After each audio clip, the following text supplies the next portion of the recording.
One. I'm Ted Broder, CM Supervising Engineer. Today we're here talking about how to repair PVC lining in structures. When the forms are stripped off of the structures, there are 4 things that we need to do prior to even beginning to do the repairs, the welding on it. First thing you want to do is make sure that the contractor strips off any of the concrete that's left in between the forms, so sometimes it bleeds through. Second thing you want to do is use a cleaner like a 409 or some diluted cleaner to get rid of the hydrocarbons. So a lot of times contractors use form oils, release oils, to keep the PVC from sticking to the form. So we want to get that off because it'll get in the way of the welding. Third thing you want to do is you want to get in and have the contractor grind or sand the edges down where you're going to be putting the weld strip on. What you're trying to do is you're trying to get rid of the sheen. You're not trying to dig way deep into the liner because that's what's protecting the concrete. You just want to get rid of the sheen, and you'll see that here in a minute. The last step that you do before we do the welding is then you come back with another rag and you get rid of the dust that would be on it because of the sanding operation. Now, when the welder comes in and he's putting the weld strip on, he's trying to get both plastics hot enough so that the plastics actually melt together. If they don't get it hot enough, or if they only get one of them hot enough, then it'll just sweat, it'll stick to the surface, but it won't actually be welded, and that's what we're looking for. Now, what you're looking for when they do the welding, if you can look, Dan, as they press down on it, you will see this milk that squirts out of the side of the weld. As they're pressing down on the weld, the molten plastic will actually peel out from back of it.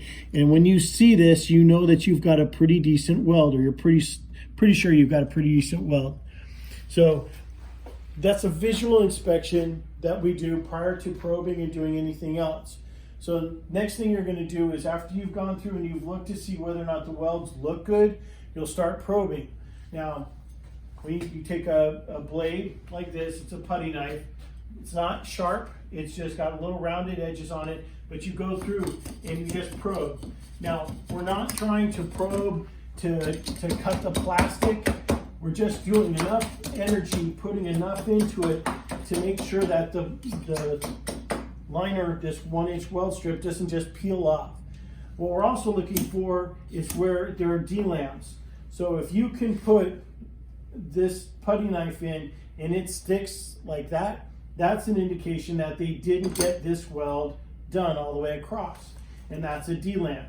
The way we mark D-lamps in the field is you'll take a marker and you'll circle it.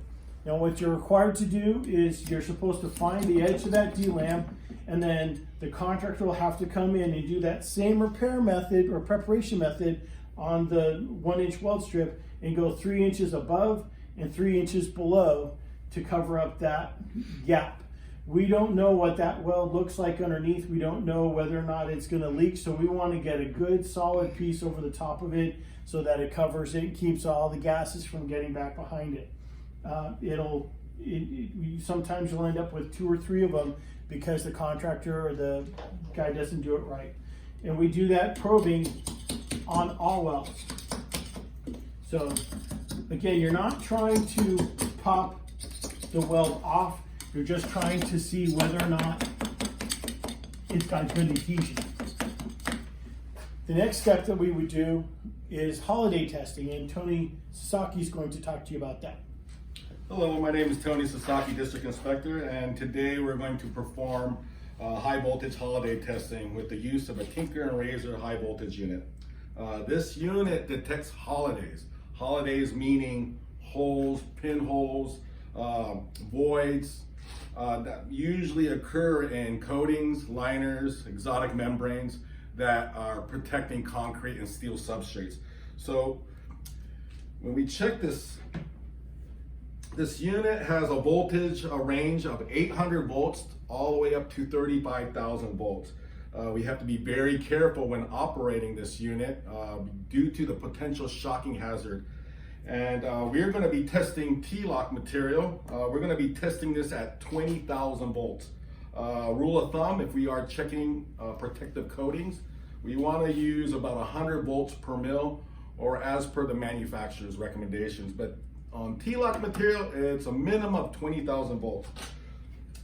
Before we even turn the unit on, we have the actual power box, the wand, and the first thing we're going to do is we're going to ground to the substrate. I have it ground, and the unit, we turn it on. You want to make sure we're at 20,000 volts. We can adjust the voltage with a little screw head. We can adjust it right now. My unit is at 20,000 volts. If we're using an older unit, the older units doesn't have this dead man switch. They are not allowed to be used due to the shocking hazard. So this is the dead man. Once it's released, there's no more voltage and the unit is safe. We're gonna power it on. Got my dead man. And then what we're going to do is we're going to do nice even strokes. We're going to approximately 1 foot a second, and we're going to do a 50% overlap. And just go down, go down. And then when we do find a holiday, this area right here, we already have a known holiday. So this is what it's going to look like when we find it.